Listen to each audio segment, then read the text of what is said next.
अंतिम पूरी युवावस्था निकाल दी, भजन नहीं किया, लेकिन जैसे ही वृद्धावस्था आई, अब मरने के दिन पास आ रहे हैं तो फिर कथा में जा रहे हैं, मंदिर जा रहे हैं, तीर्थ यात्रा पे जा रहे हैं, वहां जा रहे हैं, वहां जा रहे हैं। यहां बैठे हुए वृद्ध हों, यूं मत सोचना मैं आपसे कह रहा हूं, मैं उनसे कह रहा हूं जिन्होंने बाल अवस्था युवावस्था तो निकाल दी संसार के उपभोग में, और जब वृद्धावस्था यानी कि मृत्यु के समय पास आने लगे, संसार के भोगों को भोगने लायक इंद्रियां बची नहीं, तब भजन में लग गए, उनको भी ठाकुर जी नहीं मिलते।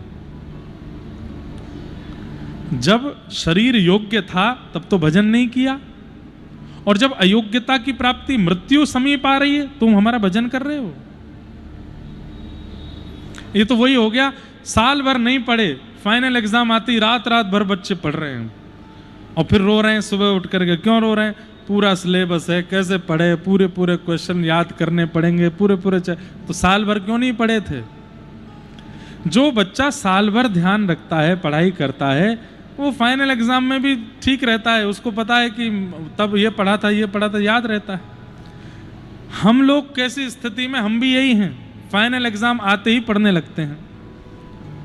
इसीलिए भगवत प्राप्ति के परसेंटेज 50% ही रह पाता है, 40% ही रह पाता है, पासिंग मार्क्स 35% ही आते हैं।